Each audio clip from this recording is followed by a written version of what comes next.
ध्यानमूलं गुरुर्मूर्ति पूजामूलं गुरुर्पदम् मन्त्रमूलं गुरुर्वाक्यम् मोक्षमूलं गुरुर्कृपा मोक्षमूलं गुरुर्कृपा।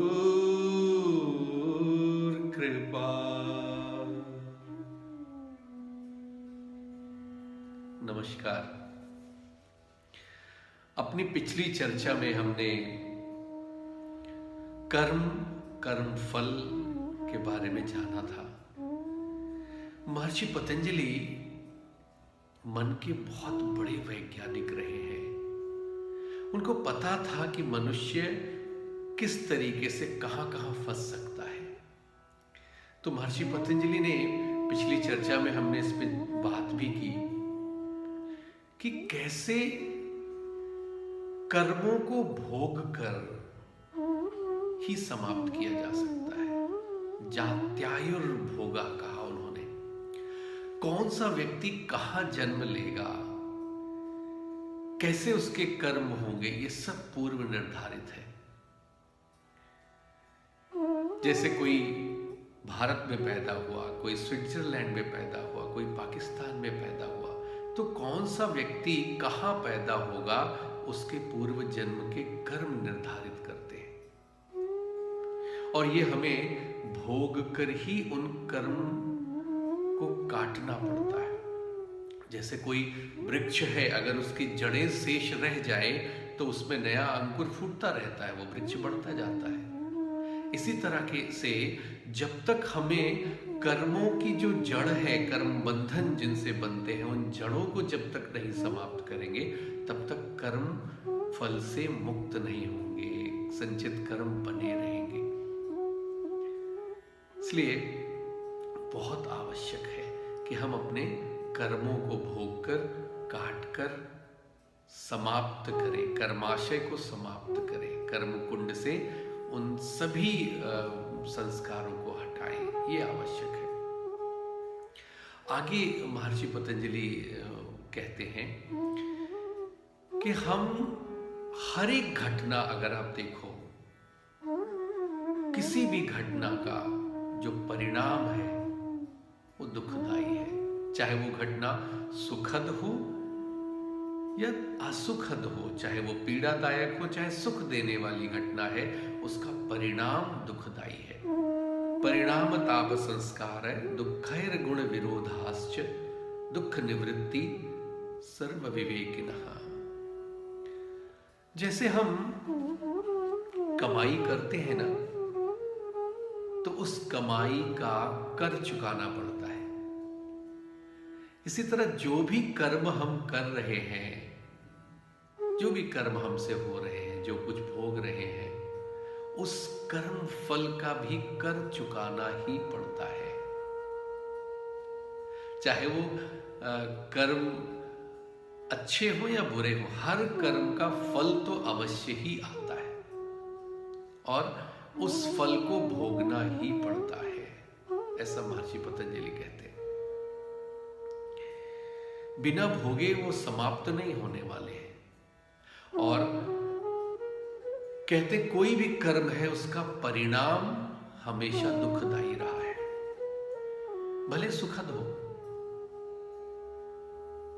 दुखद कर्म का परिणाम तो दुखदाई है, अनिष्ट कर्म का परिणाम तो दुखदाई है। जो सत्कर्म है उनका परिणाम भी कभी कभी हमें ऐसा प्रतीत होता दुखदाई है। क्यों? क्योंकि वो कर्म जो हम कर रहे हैं उनसे मिलने वाला आनंद समाप्त हो जाएगा, ये सोचकर पीड़ा पहुंचती है, तो वो एक तरीके से दुख ही देता है। महर्षि पतंजलि कहते हैं कुछ भी, जो भी घटना घटित हो रही है उसका परिणाम दुखदाई है। इसको कहते हैं परिणाम दुख। कोई सुखद घटना भी चल रही है तो मन में उसके समाप्त होने का भय बना रहता है कि ये स्थिति कब खत्म हो जाएगी। कोई दुखद है तो कष्ट तो दे ही रही है, पर सुखद स्थिति के भी समाप्त होने का भय बना रहता है मन में।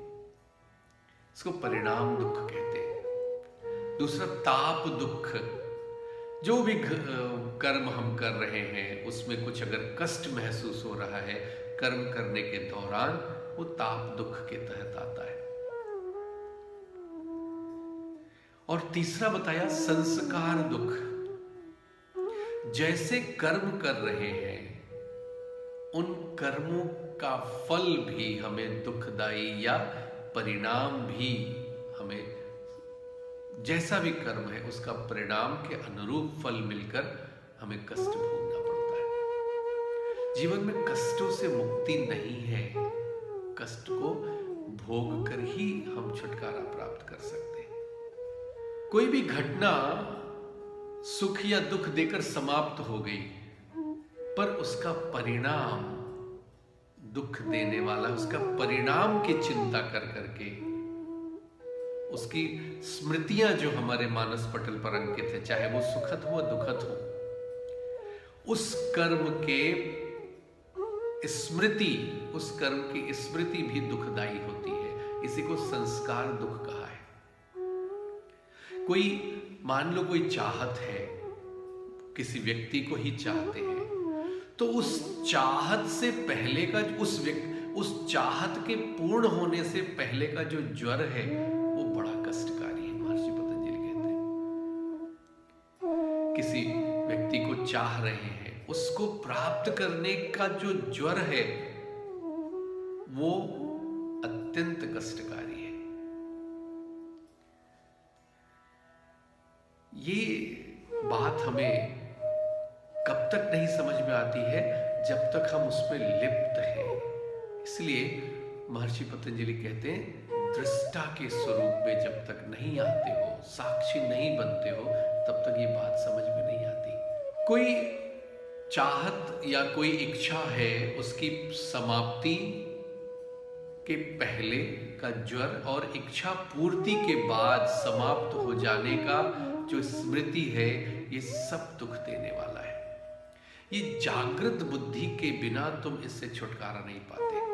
एक जागृत बुद्धि वाला व्यक्ति इस संसार को ही एक सपने की तरह देखता है। वो हर घटना को साक्षी मानकर देखता है, उसमें लिप्त नहीं होता है। जैसे आप बस या ट्रेन में यात्रा कर रहे हैं, एक जागृत व्यक्ति क्या करता है, यात्रा समाप्त होने के बाद बस या ट्रेन से उतर जाता है, पर वो बस या ट्रेन निरंतर उसकी यात्रा चलती रहती है ताकि और लोगों को गंतव्य तक पहुंचाना है।